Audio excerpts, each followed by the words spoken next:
फिर सवेरा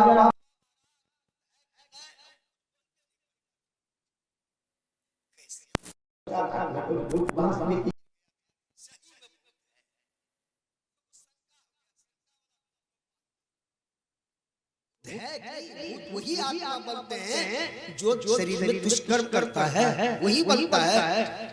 धुंधकारी दुष्कर्म क्या इसलिए भूत बना। निशब्द रात गोकर्ण विश्राम कर रहे उस झोपड़ी में, धुंधकारी जो प्रेत रूप में था प्रकट हो गया। कभी प्रकट, कभी घूघू, कभी भयावह, कभी छोटा रूप, कभी आगे कभी पीछे। गोकर्ण समझ गया कोई दुर्गति को प्राप्त किए हुए आत्मा भटक रही है। तो गोकर्ण क्या कमंडल से जल लिया, उस पर छिड़क दिया, क्योंकि भूत अस्थिर नहीं रहता है। आज जैसे उस पर छिड़क दिया वो स्थिर हो। गोकर्ण पूछते हैं कि आप कौन है भाई? कहा भैया मैं आपका भाई धुंधकारी। मनुष्य जीवन में हमने बहुत दुष्कर्म किया है, जिसके चलते मरने के बाद भैया प्रेत शरीर में आकर बहुत दुख भोग रहे हैं, बहुत कष्ट हमको हो रहा है। जानते हैं भूत का भोजन क्या है? भूत को जब भूख लगता है ना तो सड़े हुए मुर्दा को खाता है। थूक खखास का भोजन है। अब पानी कौन पीता है जानते हैं? गोस्वामी जी एक रोज गए लेटरिंग बाद पानी लिया। अब पानी लेकर के चला, वो पानी जो जमीन पर था ना उधर से भूतवा आके पीने लगे। मनुष्य का भी रूप धारण करता है ना वो। अब पीने लगे तो गोस्वामी उलट कर देखते हैं, अरे कैसा आदमी है ये? पानी तो हम लिए लेटने के बाद पानी पी रहा, कितना गंदा पानी है पी रहा है। गोस्वामी जी कहते हैं अरे छी छी तुम कौन है पानी गंदा पानी पी रहा है? कहा हमारा भूत है, हमको स्वच्छ पानी कहाँ मिलेगा, हम ऐसे ही पानी पी करके रहते हैं। तो मुर्दा का भोजन है, सड़े हुए मुर्दा को खाना और गंदा पानी पी करके उस आत्मा को रहना है उस प्रेत में। जीव ही न प्रेत शरीर में जाते हैं, प्रेत शरीर में जाकर दुख भोगते हैं। मनुष्य शरीर में दुष्कर्म करें तो प्रेत शरीर में, कीड़ा शरीर में, सुअर आदि शरीर में कौन जाता है? जीव ही न जाता है। हम लोग जीव हैं। तो प्रेत शरीर में भैया बड़ा दुख हो रहा है, इसके लिए कोई उपाय कीजिए ना। गोकर्ण ने कहा हम तुम्हारे उद्धार के लिए गया में पिंडदान किया, जहाँ जहाँ जिस तीर्थ में गए तुम्हारे नाम पर पिंडदान किया, क्या इससे तुम्हारा दुख नहीं घटा? कहा भैया और दुख विस्तार हो गया, और कोई उपाय करिए ना। अच्छा हम कल समाज के लोग को बैठाते हैं, फिर विचार करते हैं कि कौन उपाय ढूंढ कर निकलता है, तो तुम्हारे लिए हम सोचेंगे। सवेरा हुआ, पूरे समाज के लोगों को बैठाया, विद्वत जन को बैठाया, समाज के बुजुर्ग लोगों को बैठाए, और गोकर्ण ने सबको बैठा कर कहा देखिए हम तो आप के अनुकूल जो क्रियाक्रम था किए, लेकिन फिर भी हमारा भाई दुर्गति को ही प्राप्त किए हुए हैं, अभी तक दुर्गति को प्राप्त किए हैं, उद्धार नहीं हुआ। कैसे उद्धार होगा? कैसे उद्धार होगा? तो सब गोकर्ण पर सोचिए, आप ही विचारिए कैसे उद्धार होगा। तब गोकर्ण भगवान सूर्य को पुकारा, भगवान सूर्य की गति को रोक दिया। तब भगवान सूर्य ने गोकर्ण से कहा महात्मन मैं तुम्हारा क्या सेवा करूं? गोकर्ण ने कहा भगवान मेरे भाई मर कर के दुर्गति को प्राप्त किया है, कैसे उद्धार होगा उसका? तब भगवान सूर्य ने कहा गोकर्ण से महात्मन तुम्हारा भाई का दुर्गति से तब उद्धार होगा जब उसको 7 रोज भागवत की कथा, सत्संग की कथा सुनाओगे, तो सत्संग की कथा सुनने से 7वां रोज उसकी छुट्टी प्रेत शरीर से हो जाएगा, दुर्गति से उनको छुट्टी हो जाएगी, मुक्ति मिल जाएगी। तब गोकर्ण ने धुंधकारी से कहा भैया आप दुख से छूटने के उपाय ढूंढ करके निकाले हैं, वो उपाय भगवान सूर्य ने हमको बताया है।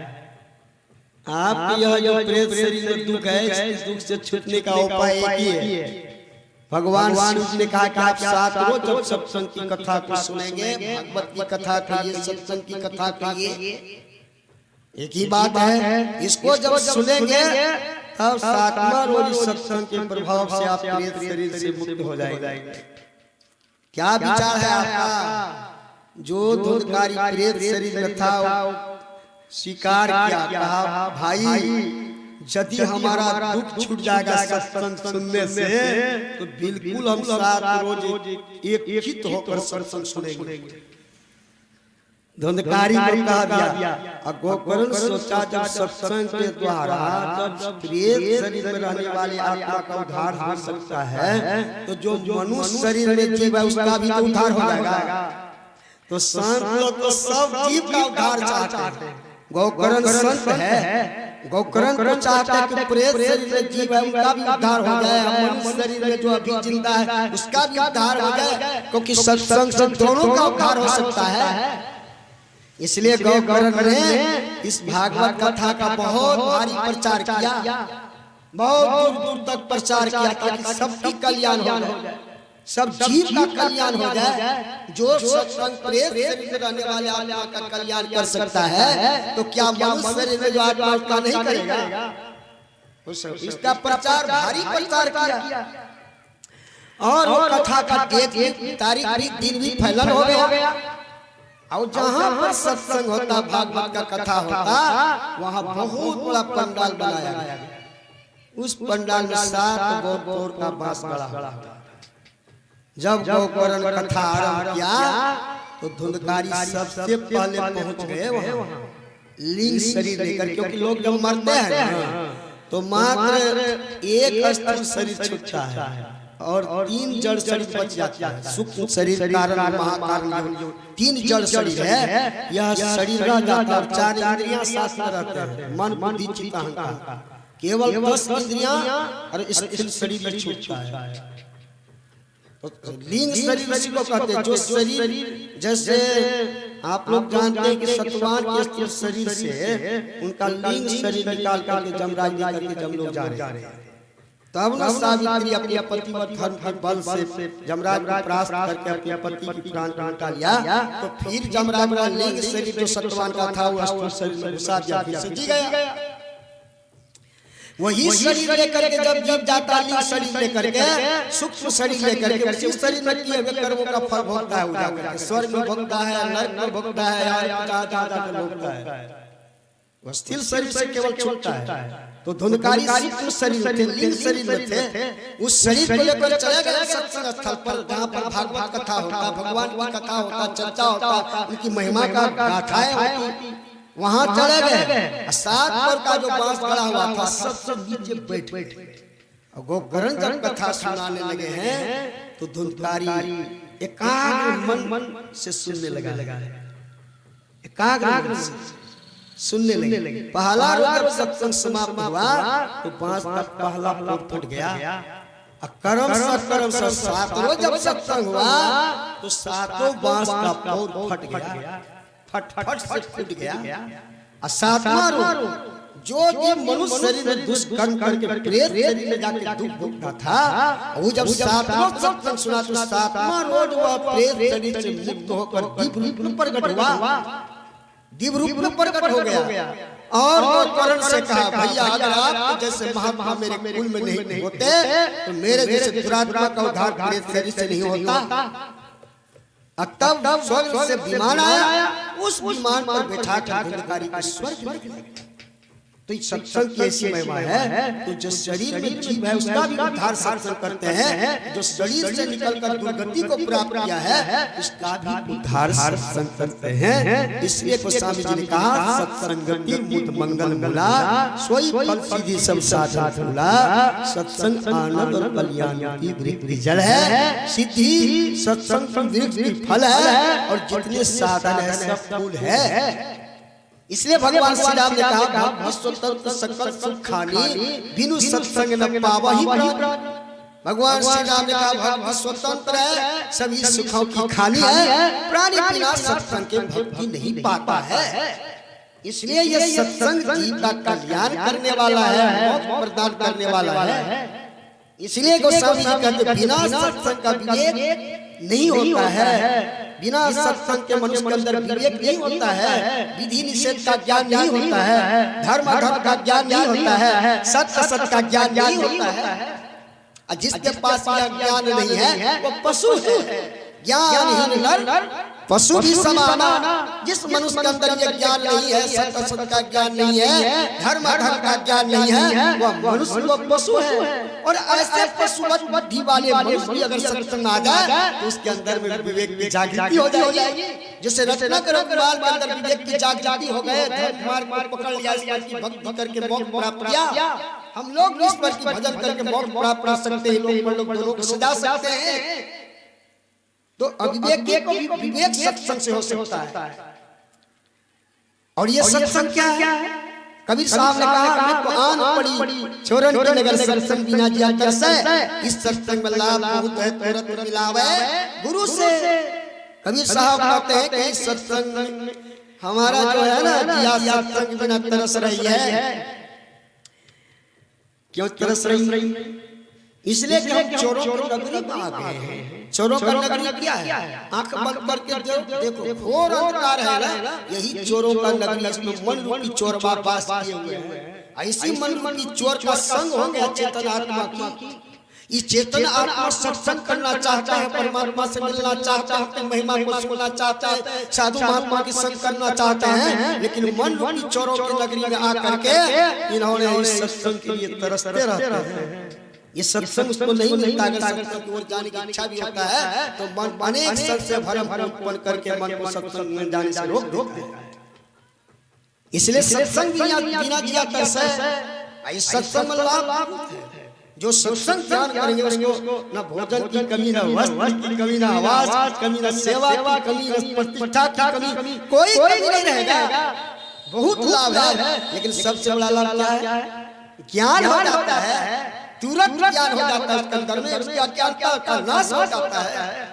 इसलिए धर्मदास महाराज ने कहा, करू सत्संग भरम भरम करते, बिनु सत्संग किए दिन पावे, पकड़ी पकड़ी जम लूटे।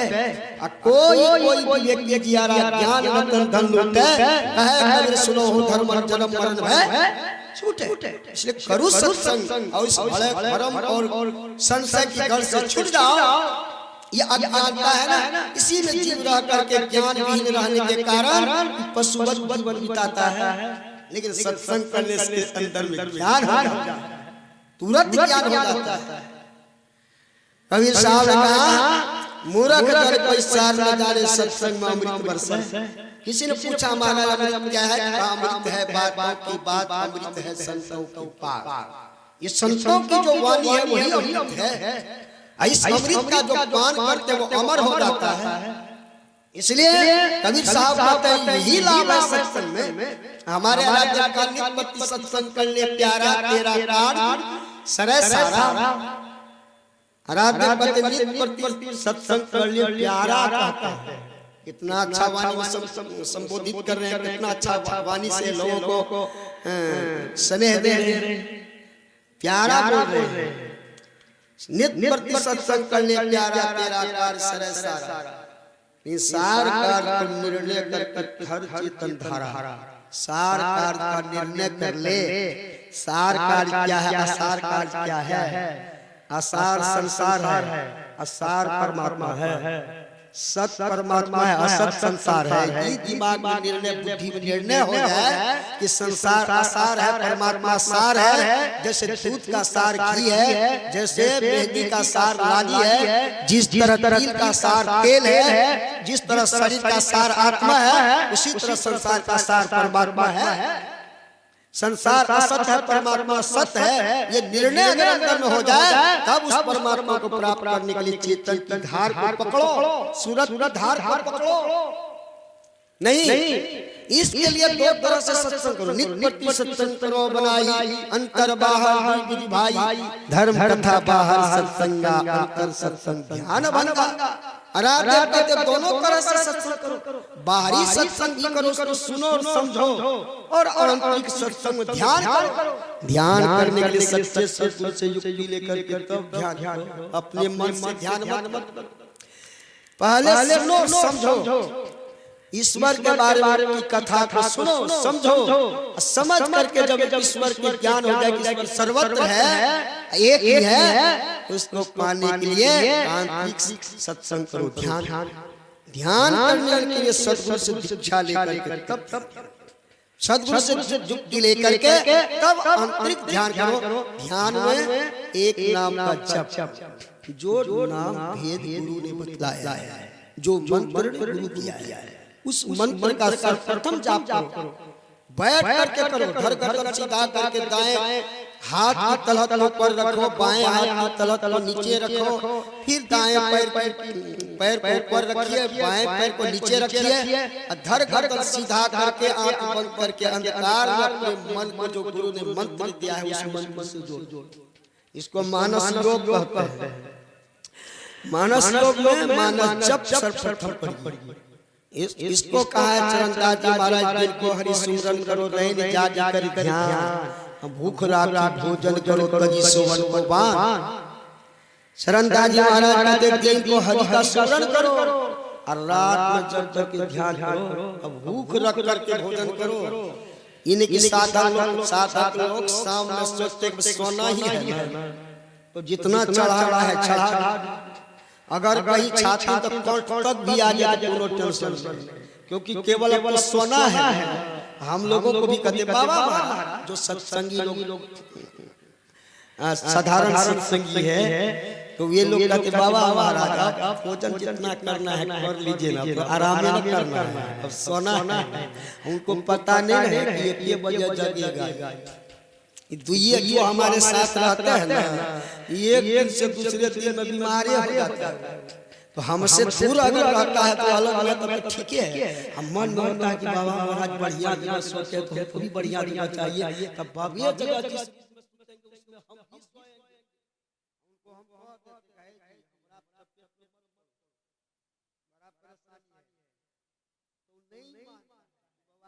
बाबा जी पास तो बढ़िया बिछावन है नहीं, तुम कहता आने दीजिए।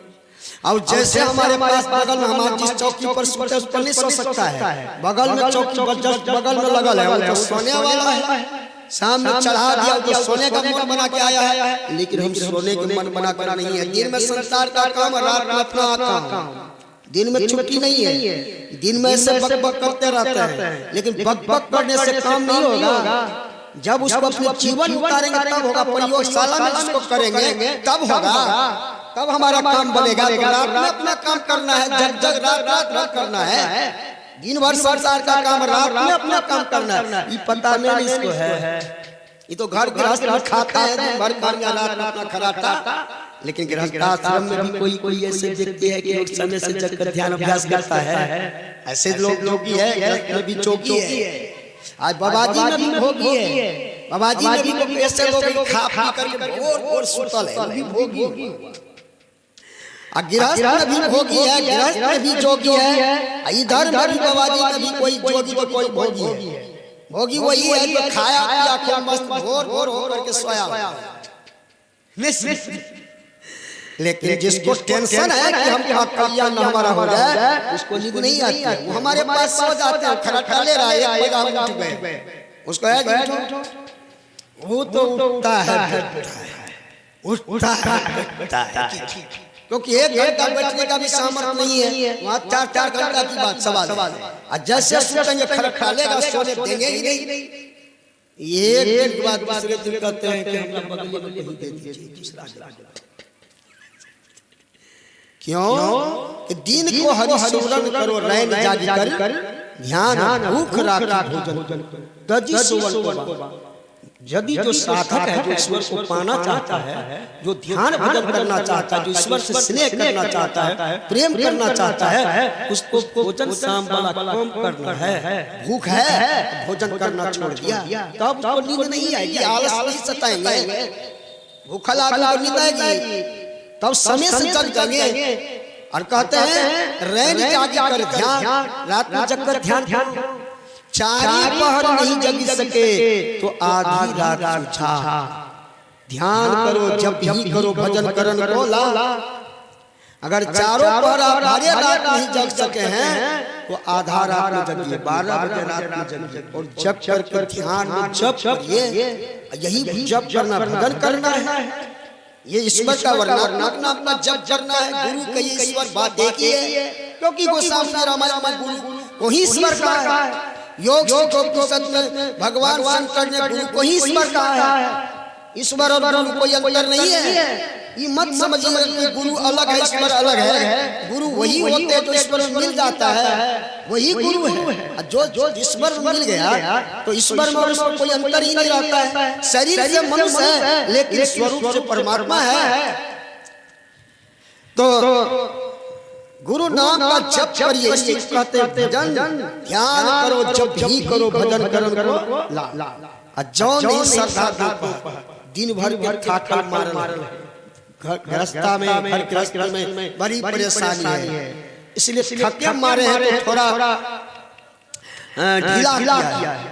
कहा 12 बजे रात को नहीं जगते हैं तो दोपहर रात को जगो, मतलब कम से कम 2 बजे जगो।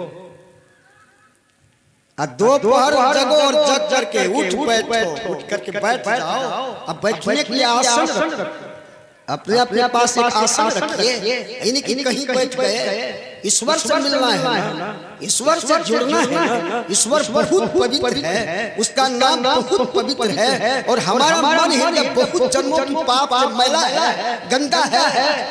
तो इस मन हृदय को भी साफ करने के लिए शुद्ध कर्म करना है और शरीर को भी साफ रखना है। और जहाँ शरीर को रखेंगे उसको भी साफ रखना है, उसको भी साफ रखना है। जहाँ सफा वहाँ वफा है।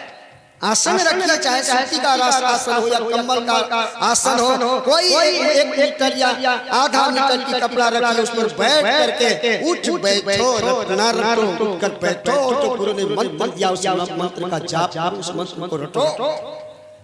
आज जो नहीं सरदा दोपहर पिछले पहर अगर दोपहर आपको सरदा नहीं है, दोपहर आप नहीं जग सके तो पिछले पहर में जग के 3 बजे जग। 3 बजे जग कर मुंह हाथ धो करके बैठ करके जो नहीं सरदा दोपहर पिछले पहर के उठ बैठो, रटो प्रभु सलाहो है। जागे न पिछले पहर, जो जागे न पिछले पहर करे न गुरु मत जाप, मुंह फाड़ी सोबत रहता को लागो। जो पिछले पहर में जो 3 बजे भी जग करके गुरु नाम जप नहीं करते, जो गुरु ने मंत्र दिया उस मंत्र का सुमरन भजन नहीं करते हैं, मुंह फाड़ कर सोया हुआ है भोर भोर तक, उसको पाप लगता है। उसी को कभी साहब पत्ते वे बेईमान गुरु के बिसारी पत्ते वे अर्जन हीरा मोती संपत्ति बहुत सब धन रही है। ये तो जमदूत ऐसे साथ लिए जम आएगा, उसको नरक जाना है। इसलिए इस तरह से सुमरन करो।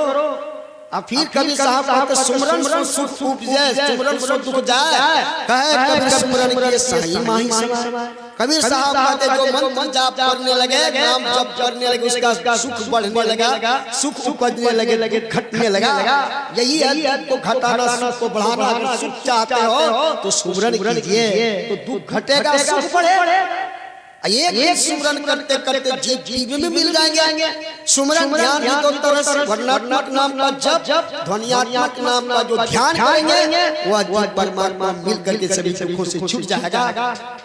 जगजीवन साहब का साधो सुमरन भजन करो, मन में दुविधा आनत नाही सहजी ध्यान धरो।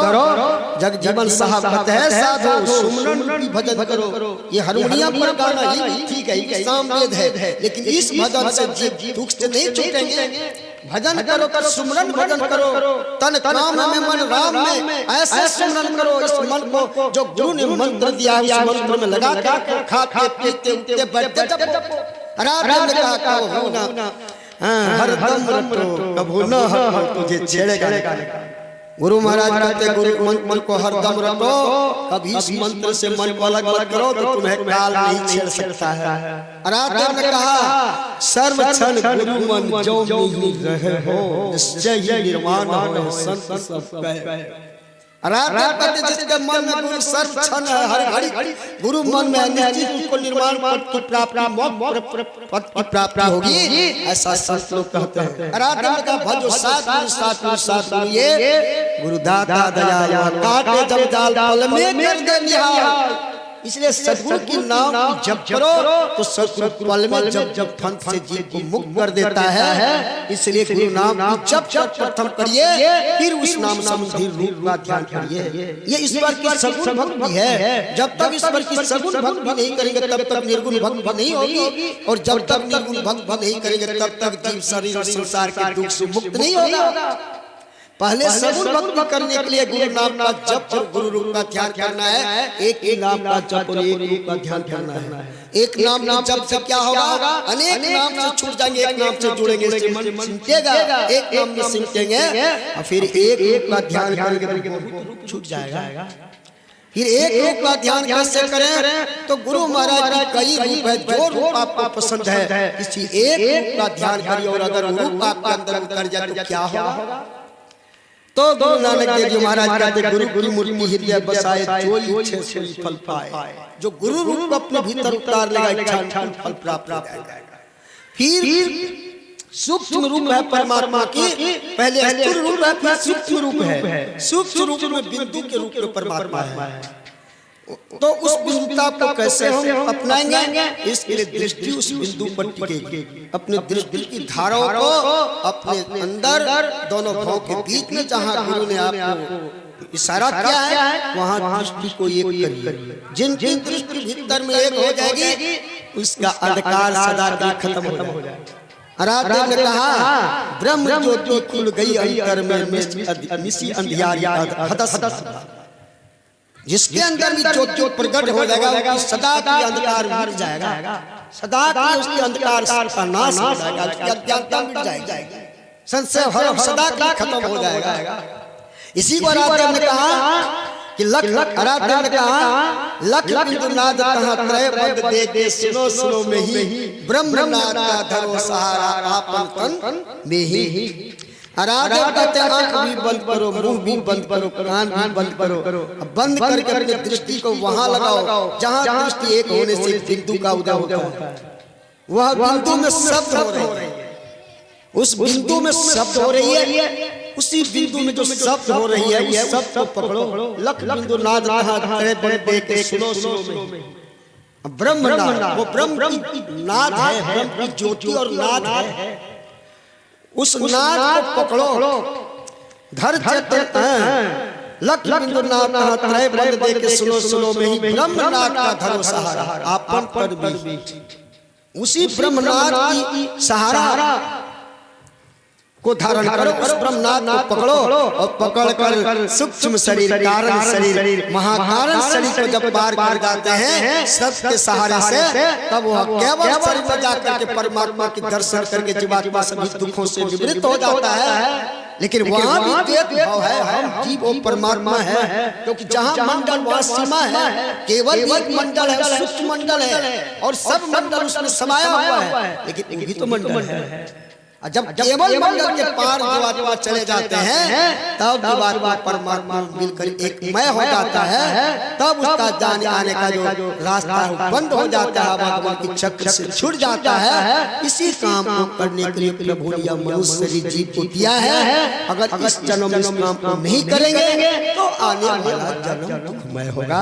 यही आपकी सेवा का बोलिए प्रेम से श्री सद्गुरु महाराज। भजन भी हो जाएगा, भजन की रात्रि होगी।